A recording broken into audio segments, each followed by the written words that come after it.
Hi guys, welcome back, welcome in. Thank you all so much for being here. This is our Sunday reset. Sorry if you can hear that, it's my chair. I'm like sitting up on the back of it as well as the bottom of it, so pardon me. All right, before we jump into this reading, it will be an oracle heavy reading, but we will start out with a few tarot cards. Before we do that though, we are going to be using the singing bowl to clear any lingering energy that needs to be cleared and transmuted, and then connect to each other as a collective so we can receive the most clear and concise message for you at this time. If you would like to use this time to call on any specific guides, deities, archangels, any beings of light that you would like to be present for this reading, please feel free to do so now. The more, the merrier. All right, let's go ahead and get into it.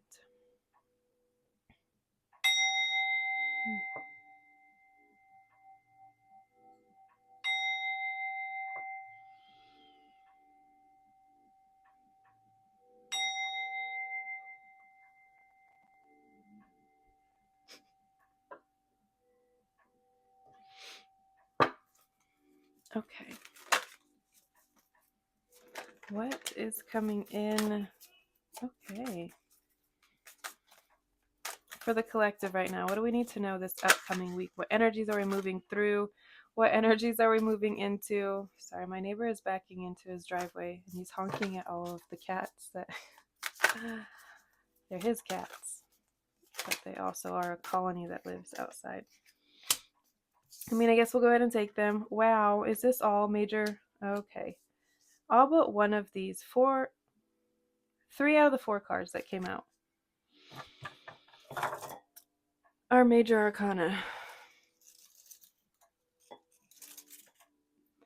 I knew that October was going to be insane and intense, and a very quick succession of events, like really big things, really, really big things for the collective for the next, how many weeks are left in October and into November? The next, god damn, 2 or 3 weeks is going to be really intense and quick moving. Overall, this energy is very fast paced, very fast paced. Coming of winter, that just came out for Cancer. Transformation. Okay. For your cards, we have the Star, Judgment, the Tower, and the Queen of Coins. And then we have the Coming of Winter with Transformation. Again, this is like alchemizing, transmuting, transforming, transformation energy here. This energy of being stuck, of continuing cycles, repeating patterns, old habits, ideas, whatever it is. I feel like a huge part of the collective, and we know that cardinal signs, all of the cardinal signs, which take up a huge part of the collective, not only that, but they're the leaders of the collective. You're going to see them going through huge transformational life transformation, most for the positive. There are going to be some that it's a little more tragic and chaotic, but for most, this tower is going to be a beautiful tower. It's going to be something that is so life changing and really takes it down to like, okay, I can literally start from zero. I have no overhead, I have no whatever, and you can literally do whatever you want, go wherever you want, build whatever you want. With this Judgment card, I've literally never gotten this. I've been practicing, whatever you want to call it, tarot for, I don't know, 12 years now, something like that. 13, I don't know. But I've never seen this card like this. But I'm getting Judgment Day.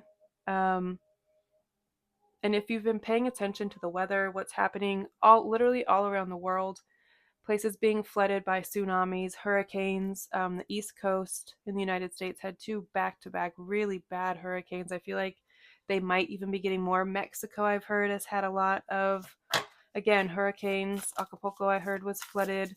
It's, I don't, end of days is what I'm getting. You could be hearing that a lot from people, and it could feel very much like that for you as well. The collective that is watching this, though, I don't feel like that's something that you're worried about. You are right in that world. You have made all of your, like, you are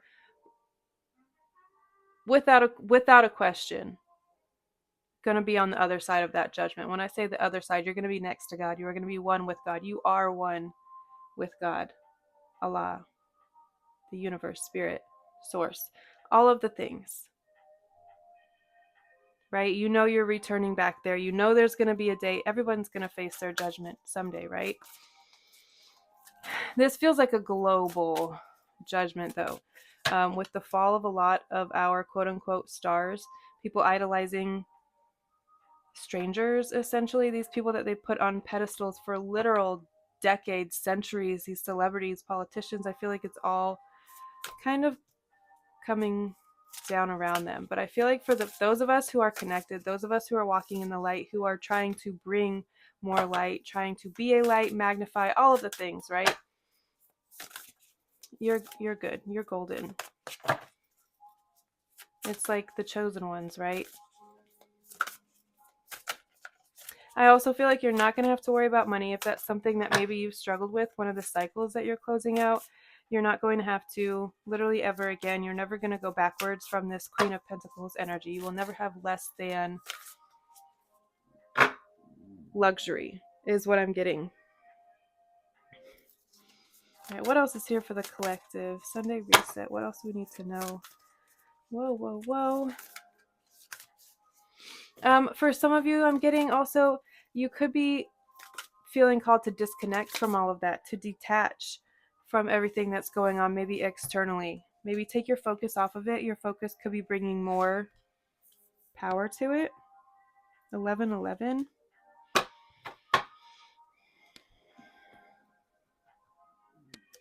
I am a little bit scared to use this deck because it's been giving some questionable cards recently. Like, well, we'll see. This is already an interesting reading, so let's just see what else is coming with this transformation for the collective through this upcoming week. Broken ring, that was what was on the top of the deck when I picked it up and it flipped over. Parting of the ways in either romance or business. So yes, as you close out, as you say goodbye, as you let go of, I feel like, damn it, I meant to say this in the last reading that I did. For a lot of you, of us, there's something that needs to be put to rest. Literally, like, bury it, take it to a cemetery, have a ritual, do a cord cutting ceremony in the cemetery if you need to, if you're allowed, if you have access to. Do some sort of letting go, laying it to rest ritual. Okay? I feel like that's going to help immensely close out this cycle and really, really finalize it.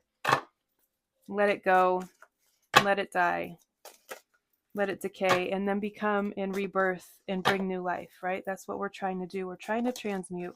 We're trying to shift onto a new timeline. Bridge. Successfully overcoming a problem. Okay.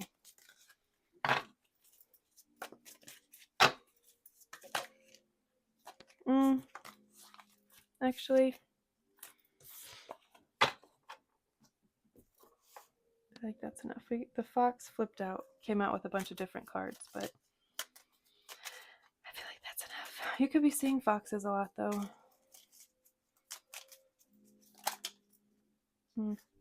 Gentleman. Ugh, there could be a redhead. Man. Sorry, pardon my reaction. Star again. And lady. Okay, so some of you, I guess, could be coming into your divine connections. We have a gentleman here. He is, we'll put him down here, I suppose. He is offering this cup and is like, my lady, very much courting her. And on the bottom of the deck, we have double confirmation, the lady. I feel like I am talking again to a feminine collective here. You are the star. You are the light. You are the one. I feel like there's something about you, something in you, an idea, a story, a show. You could have an idea for a show that maybe you've been pondering on, toying with, thinking about. It might be time to pitch it to somebody. It could be someone who is a lover to you. It doesn't have to be. This could just be Sorry, I thought something was growing on my leg. Literally any masculine energy in your life that you're pitching an idea to. Let's see what else. This is the Mythical Cannabis Oracle deck. Let's see what else comes out. We're going to read about 1111 and El Moria. And probably in transformation. Coming of winter, we don't need to read about. That is just calling you to rest. It is calling you to be receptive. And again, lean into your feminine energy. Allow Osupa Vision and Starseed. We have stars here. This looks like, to me, a starseed. We have star. I mean, the message is quite clear. You are very, very, wow. I was trying to say connected, but protected started to come out. So you are very protected. You are very connected. I feel like you are divinely guided and maybe even like appointed. You could have a message that needs to come out. This reminds me of the story, the children's book that Lupita Nyong'o wrote. Soli, I think, if I'm remembering correctly. That day and night, the yin and the yang. For you, though, I'm getting strongly lean into and bask in your divine feminine. Allow a masculine to take care of you. If that is where you will be comfortable and where you will blossom and where you will bloom and allow and receive, then do that. Be that. Just be open. I'm getting a lot of this collective. And again, for some reason, it feels very strongly I'm speaking to mostly cardinal signs, which is Libra, Aries, Capricorn, and Cancer. I feel like that makes up a large part of the collective. You are the one, again, you've always been a leader, right? You usher in the new seasons. Whatever your season is, you usher it in. You're the one that sets trends, you set the curve, you set the bar, essentially, right? As you move on to a new timeline is really the only way that I can explain it or get it across. But it's literally like going through a wormhole is what I'm getting. Also, learning how to encompass both your within you divine masculine and your divine feminine. I feel like, again, a lot of you have been living in your divine masculine maybe for the first period of your life up until this point. And Spirit is now calling you to lean into and accept and embrace, thank you, your feminine.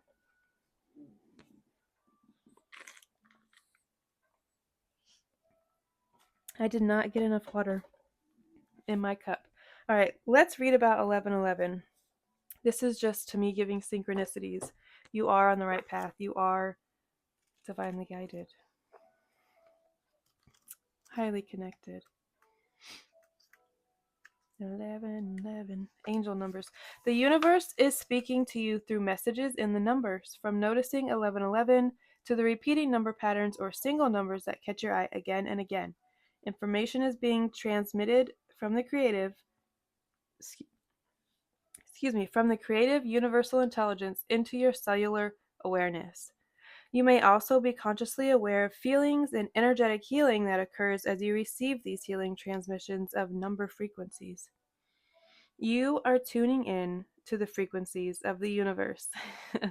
What is it? Turned on, tuned in, tapped in. No, tapped in, turned on, tuned in. Well, yes. Yeah, I feel like that's good. All right, let's read about card number 1. Sacred power is the energy. Sorry, I don't think I showed you these cards. This is the 1111 card that I was just reading about. She literally has electricity coming out of her eyes. She's so electrified and connected and lit up by the universe and inspired. You are an inspiration. Whether you know it or not, you are also, I'm getting a lot of people's muse. Again, whether you know it or not, if you have pictures on the internet. They don't even have to be suggestive. It could literally be a picture of nothing but your face. It could be a picture of nothing. It could be literally just your hands. But I feel like there are people who have sketches, drawings, renditions of you. Interesting. Okay. Sacred power is the energy, capacity, intelligence, and strength to accomplish the soul's destiny and manifest higher divine will. The first ray of power is divine consciousness straight from the center of the universe, which manifests this sacred power.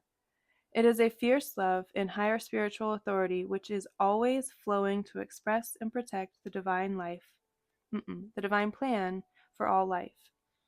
There can be a destructive element to this energy. We have the tower here as well, and also broken wing, broken ring, and transformation. So we have a little bit of chaos, a little bit of destruction. That does not surprise me again with all of the energy, all of the weather patterns, weather catastrophes, thank you, that are happening around the globe right now. This does not surprise me that the destruction is the foundation of this transformation. Wow, that was a mouthful. Okay.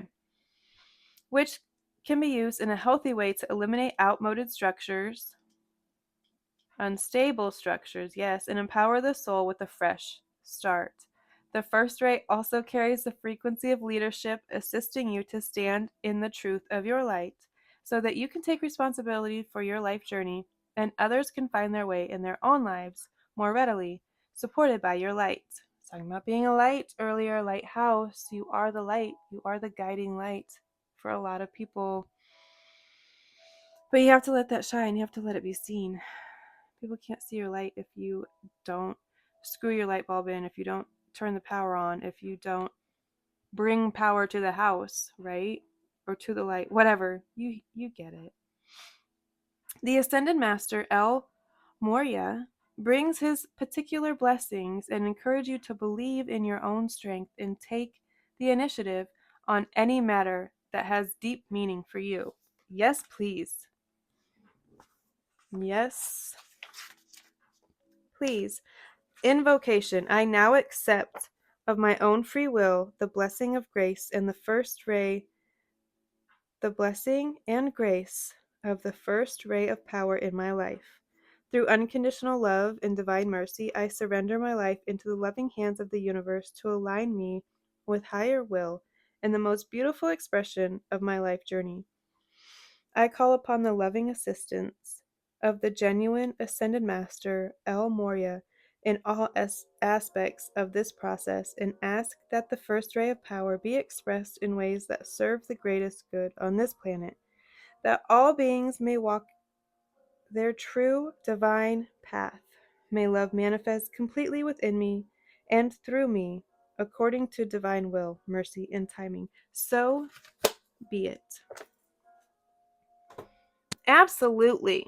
Let's read about a few of these in this book as well. This is the Metaphysical Cannabis Oracle deck, if I didn't already say that, but I believe I did. Sorry. There it is, 56.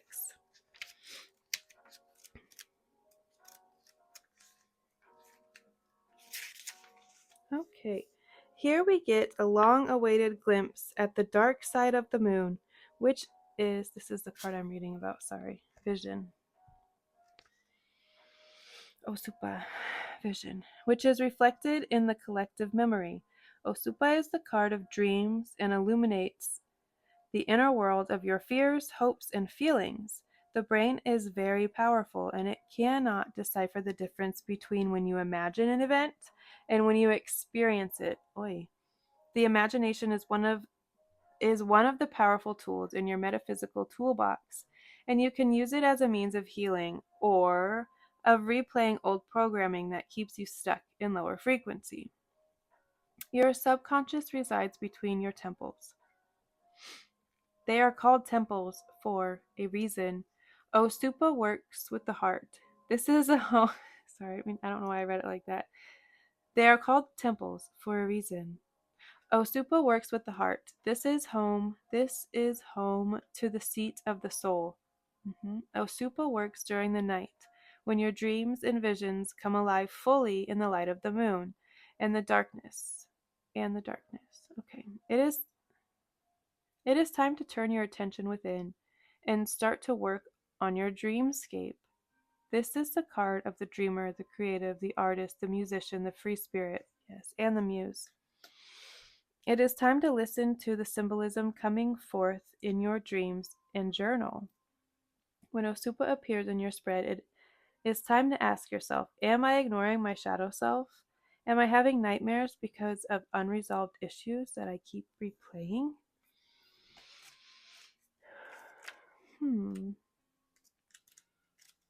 Potentially. Also, with this, I want to say if there's work that you're trying to do here in the physical, like ascension, transmutation, whatever, you can also ask Spirit to work on these things with you, lead you through, protect you while you work on these things in the astral plane while you sleep, in the subconscious, right? Whatever I didn't get to today in my physical conscious world, please now take over and finish it in my subconscious. Things of that nature. So you can essentially continue the work in your daily life as you sleep, is what I'm getting at. Okay. This is the card I'm reading about. Yemoja. Yemoja appears floating in an ancient galactic city. Does she? If you say so. Her giant iridescent tail flowing multiple tiny stars surrounding her. She moved into space as the poles shifted, and she remains a cosmic cannabis mermaid oracle. Okay. She has remained in the depths of the universe, protecting those who are here for thousands of years. Her tail is wrapped in flowers and vines, and the fin looks like the cannabis plant leaves to propel her to higher frequencies. The veil above her, which separates the ocean from the land, contains a barricade of crystals that prevent certain frequencies from crossing. Yemoja represents an ancient star beings. No, represents the ancient star beings who are coded with DNA to understand sound frequencies and return memories to those who are ready to activate their cosmic memory. Oh. When this card appears, it's time to be an active co-creator. Golly. I promise I can read a little bit. Okay. Collaboration, co-creation, not only with spirit, with God, Allah, whatever label again you want to put on it, but also possibly with people here in the 3D, people in your physical space you could be coming in contact with to partner with them. Again, it could be a boss, some sort of father figure, a male suitor, boyfriend, husband, whatever. But I feel like through this winter, you're going to be, I don't know, I get who you are right now, and as we move into the winter is going to be a completely different person that emerges in the springtime. And even if that means you go into hibernation and you really buckle down and you really lock down and make something happen by the springtime, you're not going to be recognizable, is what I'm getting. I don't know. This is a really big week, guys. I'm going to leave it at that. I love you all so very much, and I will see you next time. Bye.